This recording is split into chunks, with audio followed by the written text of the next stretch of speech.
Chapter 18, Sending the Swans. Mother Goose stood by the railing of the grand balcony and watched the skies as she waited for Lester and the twins to return. Emmerich and Bree were standing a little ways from her, having the most fascinating conversation with Froggy and Red. "So there are 6 kingdoms, 2 territories, and 1 empire?"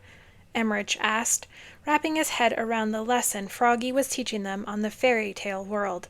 "Precisely," Froggy said, "and the leader of the 6 kingdoms, including the Fairy Council, make up the Happily Ever After Assembly." Red cleared her throat. "There used to be 6 kingdoms, but now there are 5 kingdoms and 1 republic." Bree almost went cross-eyed from all the information. "So Red used to be the queen of her own kingdom, which used to be part of the Northern Kingdom until the CRAB revolution." "Was it?" she asked. "The CRAWL revolution," Red corrected her.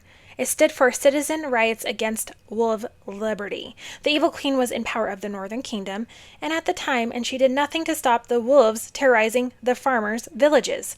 So we revolted, and I got my own kingdom." "Which you just lost in the election for queen," Bree pieced together. "But now the kingdom is a republic because the new queen changed the government. Can she do that?" "Evidently," Red said, and pursed her lips at the thought of it. "In our country, we have a Congress and a House of Representatives to keep the president from doing things like that, I guess," Bree said. "Yes, well, I thought I did too," Red said with flared nostrils. "I hand-selected representatives, so I couldn't be blamed for my biased decisions-making, and the whole kingdom still turned on me. I don't know where I went wrong." "But who is the queen of your country now?" Emmerich asked. "Little Bo Bimbo," Red replied without a hint of sarcasm. "She's the ugliest, most horrendous creature to ever live in the Red Riding Hood Kingdom, and she scared all the villagers into voting for her." "Now that sounds like politics in our world," Bree said.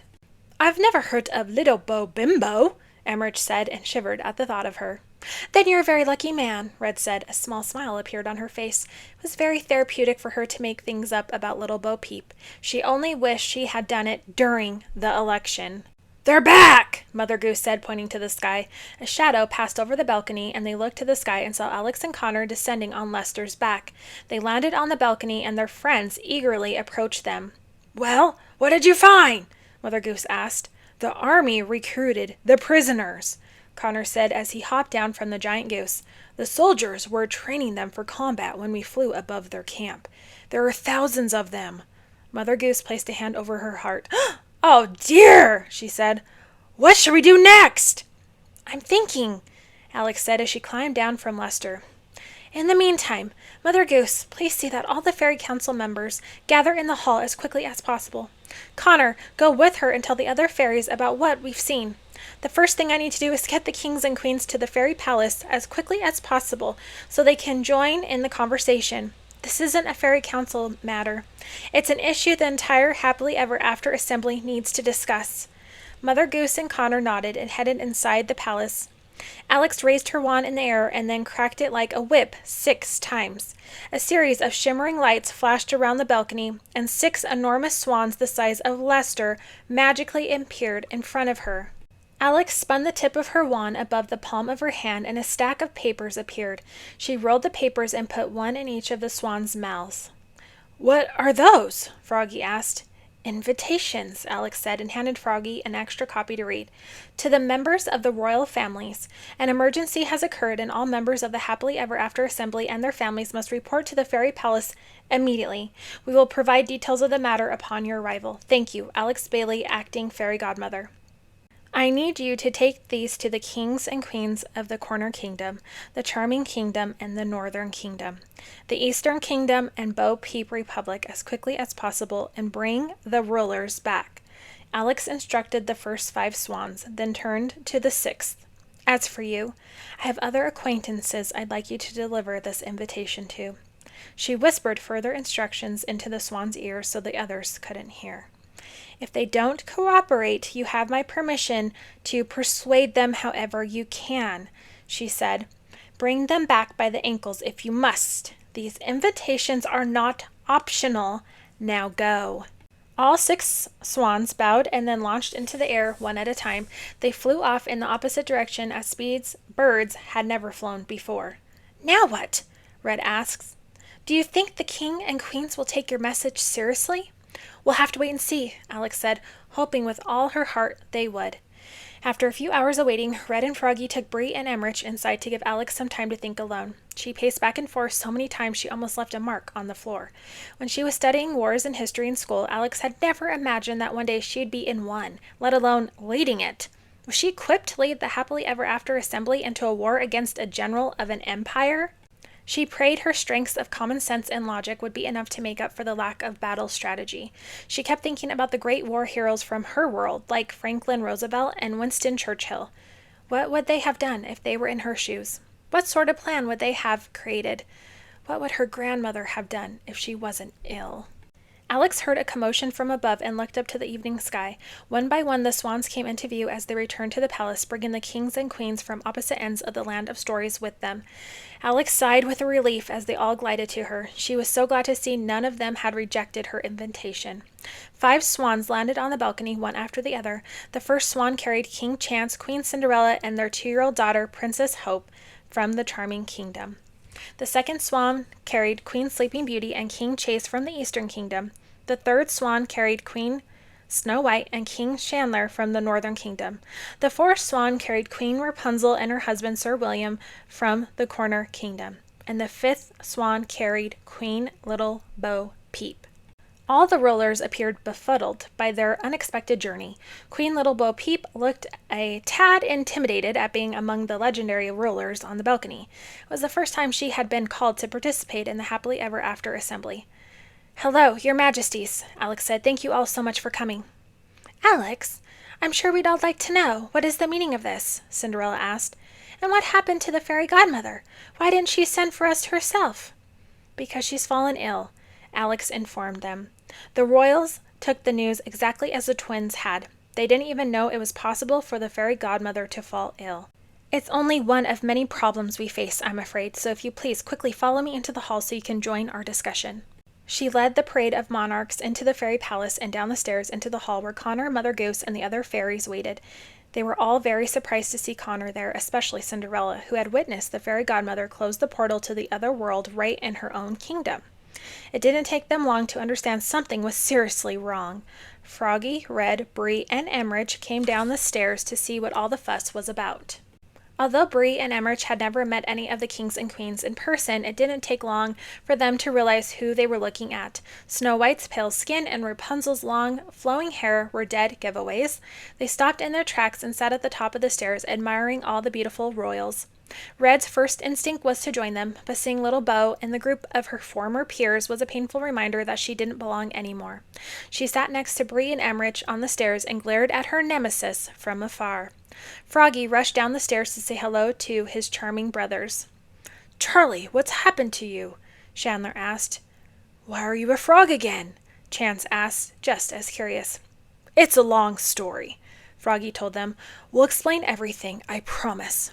Alex decided to explain before any more confusion filled the room. "The fairy godmother is very sick and her magic is fading," she told everyone. "Her spell on Prince Charlie has worn off and the portal into the other world has been partially reopened. An army from our world has crossed over and plans to dominate this world. But I'll let Connor tell you about the army since he's seen them up close."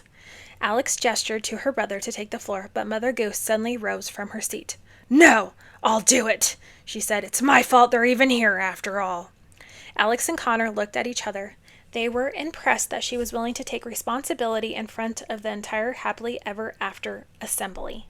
Mother Goose informed the kings and queens about the Grand Army and how it was her fault that they had traveled through the portal into the fairy tale world. She told them how they had raided Pinocchio prison and recruited its criminals.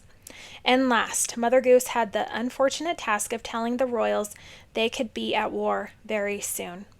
Alex sat in her chair as the monarchs were informed. She continued thinking of the horrors the future might bring and how they could best be prepared for them. "So this army of 5,000 men now have hundreds of additional soldiers. Criminals that we put behind bars?" Snow White asked with a hand over her mouth. "Correct," Mother Goose said. "And we have a suspicion that it will inspire all the criminals on the loose in the dwarf forest and throughout the other kingdoms to join the army. And how many criminals total would we say are currently unaccounted for within our kingdoms? Sleeping Beauty asked. We've estimated around 3,000 or so, Esmeralda told the room. Rapunzel quickly did the math in her head. Then that gives the Grand Army a total of close to 9,000, she said. That's more than all our armies combined. How many soldiers are in your armies? Connor asked. The Northern Kingdom has an army of 2,000 men, Chandler said. The Charming Kingdom has 1,000, Chance said. Many of the Eastern Kingdom's men perished trying to fight off the Enchantress's curses, Chase said. We only have around 1,500 soldiers left. The Corner Kingdom's army is very small as well, consisting of only 500 men, Sir William said. Little Bo Peep was the only one who hadn't responded. I don't know the exact number, but I would say somewhere around 828 men, Red called down from the top of the stairs. Little Bo shot her a nasty look. Yes, thank you, former Queen Red Riding Hood, she said. The twins were shocked by the low numbers. Unlike your world, we've never had a real reason until now for large armies, Mother Goose said. Connor added these numbers in his head. So that means with all your armies together, the Happily Ever After Assembly has roughly 5,500 men. That's 5.5 versus a potential 9,000. The army could grow up to twice the size of our forces. And that's still not including the armies of the Elf Empire and the Troblin territory, Mother Goose reminded them. If General Marquise manages to convince them the way he convinced the prisoners, then it's over. We'll never win this war. Then we'll have to get to them first. Alex joined the discussion for the first time. We need to do whatever it takes to make sure the elves and the Troblins are on our side. They may not have a great relationship with the Happily Ever After Assembly, but I doubt they want to see the world taken over by the army any more than we do. Does anyone know how large the elf and Troblin armies are? The trolls and goblins have an army of 7,000, I believe, Tangerina said, and the elves have 1,000 soldiers. Then that's good news for us, Alex said, and after we convince the Troblins and the elves to join us, that will raise our army to much better odds of survival. Plus, we have the fairies on our side. We can't forget to include them. All the fairies behind the podiums objected at once, but Xanthos was the loudest. Fairies can't go into battle. It's against the Happily Ever After Assembly Code of Magic, he protested. Screw the code, Connor yelled, and the room went silent. The code is there to ensure peace and prosperity for the fairy tale world, and soon there may not be a fairy tale world left. If we want to win this war, we will have to fight fire with fire. And Xanthos, no one has more fire than you, and no one can stir the waves better than Skylene, and no one can sting like Tangerina. We're going to have to use every resource possible. The fairies were morally opposed to the idea with every fiber of their being, but Connor was right. As long as they were using their magic for the greater good, they had no choice. Alex folded her hands together and looked at the floor as she thought more about what needed to be done. All right, think I have a plan. Everyone listen closely, she said, and gained the room's undivided attention. We don't know where or how the Grand Army will strike first.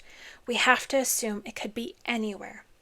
I want all the kings and queens to write to their commanding officers at once and tell them to split their armies in half. Half of each army will stay in its respective kingdom, so nothing is left unguarded.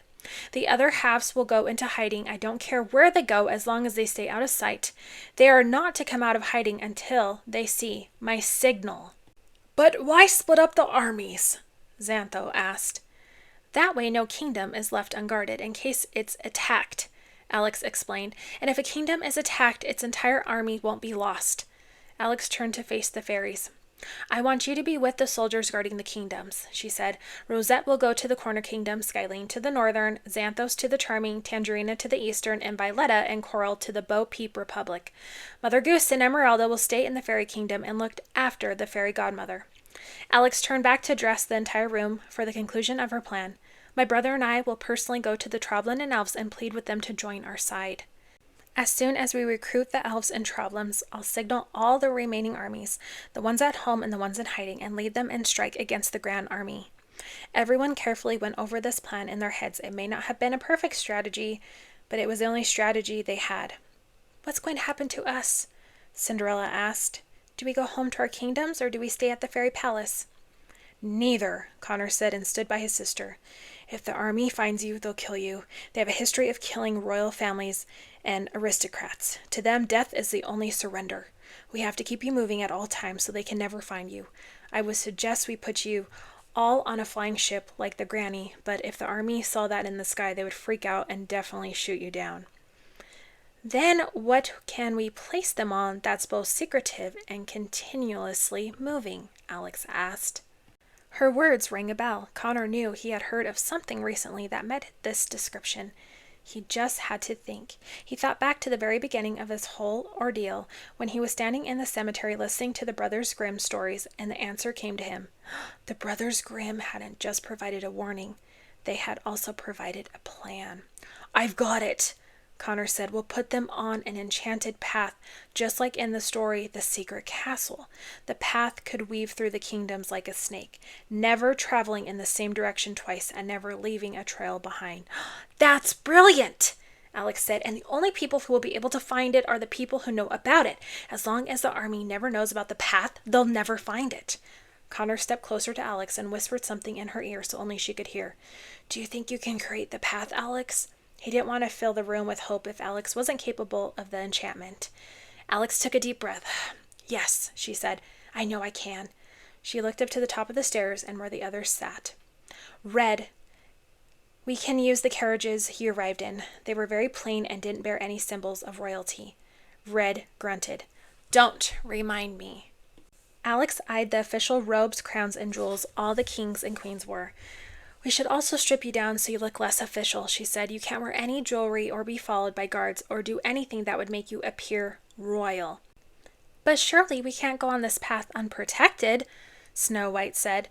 "We'll need some form of protection," Sleeping Beauty said, "even if the path is as disguised as we are." Alex looked to the sky to think about it. A big smile grew on her face for the first time all day. "I know the perfect people," Alex said. They were flying right above her. Everyone looked to the sky to see what Alex was smiling about. The sixth swan was finally returning to the fairy palace. It landed in the hall. All the monarchs and fairies were stunned to see Jack and Goldilocks climb off the swan's back. Alex had secretly sent one of the swans to find her fugitive friends. "You invited them?" Red yelled from the top of the stairs. "Yes, I figured it wouldn't hurt having a few friends around," Alex said. "But now we have the perfect assignment for them." They waved uncomfortably at the royals in the hall. Less than a year ago, the kings and queens had agreed to clear them of all their crimes as a way of thanking them for helping to defeat the enchantress. And since then, despite the gesture, Jack and Goldilocks had already committed multiple crimes in all of their kingdoms. "Hello, everyone," Jack said. "What's the occasion?" "We got your letter, Alex," Goldilocks said. "We figured it had been sent to us by mistake, but the swan was very persuasive." She and Jack held up their arms and showed the bite marks they had endured trying to avoid the trip. Alex and Connor quickly told them about the Grand Army and their plan to conquer the fairy tale world. Jack and Goldilocks knew much more than they expected. Word of the Grand Army was spreading throughout the kingdoms. "Many of the criminals we know have already joined them," Jack said. "The army is growing by the minute." "Jack, Goldilocks, I need a big favor," Alex said.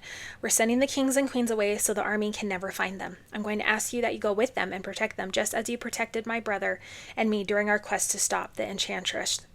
Jack and Goldilocks looked at each other. It was a big favor. The king and queens began mumbling their objections to one another. How were a couple of crooks supposed to protect them? Red whistled from the top of the stairs to get the room's attention. "I know what you're thinking because there isn't a negative thought I haven't had myself about these two," Red declared. "But I can assure you there is no one in the world Goldilocks can't take on with her sword, or that Jack can't face with an axe at his side. We wouldn't have survived our trip around the kingdoms if they hadn't been there. You'll be well protected under their care." Jack, Goldilocks, and the twins did a double take. They couldn't believe Red was defending them to all these people. "Thank you, Red," Goldilocks said. "I would have never expected praise from you." "Oh, I forgot to tell you, Goldie," Red said excitedly. "I have a new nemesis, so you're off the hook." Red gave Goldilocks a thumbs up. Little Bo rolled her eyes and crossed her arms. "Very well," Cinderella said, and held Princess Hope a little tighter than before. If you trust them, I suppose they're the best people for the job. Then it's decided, Esmeralda declared. Now we mustn't waste another minute. Let's get the kings and queens to safety. The fairies magically transformed the royals' regal wardrobes into simple, common clothing. They were provided with parchment and scrolls and wrote to their commanding officers to inform them to split the armies as Alex had instructed. All the fairies except Esmeralda and Mother Goose took the letters and disappeared into thin air, traveling to the kingdoms they had been assigned. As they did this, Connor climbed to the top of the stairs to speak with Bree and Emmerich. I want you guys to go with the kings and queens on the secret path, he said. I would never forgive myself if anything happened to you. You'll be safe if you're with Jack and Goldilocks, I promise. Bree and Emmerich both nodded, wide-eyed. The events of the past 24 hours had caused their heads to spin so fast they couldn't think straight. They would have agreed to anything. Certainly, Emmerich said. Sounds good, Bree said. Connor smiled and then faced red. I want you and Froggy to go as well, so Bree and Emmerich have someone they know with them, he said. Besides, I know Alex and I will feel better knowing all our friends are safe. What? Red asked sharply. You want me stuck in a traveling party with that Peep woman? I'm really sorry you lost your throne, Red, Connor said. But if the army finds you, they won't care if you used to be a queen. I know you love necklaces, but I don't think wearing a guillotine will be a good look for you. Fine, Red agreed. But if we get captured, I'm volunteering Little Bo for targeted practice. Once all the monarchs had been disguised, everyone left the hall, following Alex outside the front steps of the fairy palace. 3 carriages were lined up in front of the fairy palace with 2 horses each. King Chance, Queen Cinderella, and Princess Hope climbed into the first carriage with Queen Sleeping Beauty and King Chase. Queen Snow White and King Chandler joined Queen Rapunzel and Sir William in the second carriage. Froggy, Red, Emmerich, and Bree boarded the third carriage, and to Red's dismay, they were joined by Queen Little Bo Peep. Will someone please put me back inside the wolf's stomach? Red agonized. This is going to be a long trip. Little Bo sighed and shook her head. Bree stepped outside the carriage before the door was shut and gave Connor a massive hug. Please, stay safe, she said. The gesture made Connor turn bright pink. Don't worry about me, he said. I'm used to being in danger. Connor shut the carriage door behind her with a tap for good luck. Cinderella poked her head out the first carriage to get Connor's attention. I was just wondering if you've heard from my stepmother and stepsisters, she asked. Are they all right in the other world? Oh, yeah, Connor said. The last time I talked to them, Lady Iris and Rosemary had opened a diner, and Petunia was working at an animal hospital. They seemed very happy. Hearing this made Cinderella very happy, too. Connor was glad he could provide her with a bit of joy before she departed on the secret path. Jack and Goldilocks mounted the horses attached to the first carriage so they could keep watch as they traveled. Esmeralda bewitched the carriages to drive themselves while Alex stood in front of her first carriage, ready to create her biggest enchantment yet. Okay, Alex whispered to herself, here I go. Alex visualized the path as clearly as she could. She imagined it snaking through the kingdoms, never giving any indication of where it was headed, and leaving no trace of where it had been. She touched the ground with the tip of her wand, and a shimmering golden path appeared on the ground ahead of her. It was less than a quarter-mile long and disappeared at both ends. Jack and Goldilocks held the reins of the horses, and the parade of carriages took off down the secret path. Alex joined Esmeralda, Mother Goose, and her brother on the front steps, and they waved to the travelers off until the golden path and the carriages snaked out of sight. Esmeralda placed a hand on Alex's shoulder. Your grandmother would be very proud of you. I know, Alex said sadly. She just wished she could have been there to see it. Esmeralda, Mother Goose, and Connor went back into the fairy palace. Alex was just about to turn and go with them when she saw someone she had completely forgotten about for the past few hours. Rook! Alex said. He was peeking out from behind one of Rosette's magically enlarged roses. Alex, are you coming inside? Connor asked. Yes, I'll be there in a minute, she said, and ran into the gardens to see Rook. She pulled him behind a giant patch of tulips and threw her arms around his neck. Sorry to intrude again. I just haven't seen you in a while and was worried. What were all those carriages for? Rook said, but his cheerful expression quickly faded once he saw the seriousness in her eyes. Alex, what's wrong? Everything, she said, and fought back tears. She had held it together very well today, but Rook was the only person she didn't feel like she had to be brave in front of. My grandmother is sick, and there's an army that's invaded and tried to take over the world. What? Rook said. What do you mean, there's an army? Alex grabbed his shirt and pulled him closer to look directly into his eyes. You and your dad have to get as far away from here as possible, she said. You have to leave before you get hurt. I hope this isn't your way of letting me down gently, Rook said, trying to make her laugh. I'm serious, Rook, Alex said. Please, you have to go. I couldn't live with myself if anything happened to you. Promise me you'll get out of here. All right, all right. I promise to get my dad, and we'll leave. Alex sighed and looked to the ground. Good, she said. I have to get back to the palace now. There are so many things we still need to plan. Rook looked at her with the saddest eyes Alex had ever seen. But when will I see you again? I don't know. I'll find you once all this is over and done now. Please go, so I don't have to worry about you on top of it all. Rook nodded. He kissed her on the cheek and then headed home. Sitting behind the tulips, it was the first time Alex had been out of sight all day. She kneeled on the ground, closed her eyes, and just breathed. She had put on a good show for the fairies and the royals and her brother, but after seeing Rook, all the emotion built up inside her young body suddenly surged through her. Just breathe, Alex. Just breathe, she said to herself. You can handle this. You can handle this. She stayed behind the tulips until she felt the fear fade from her eyes and her brave face returned.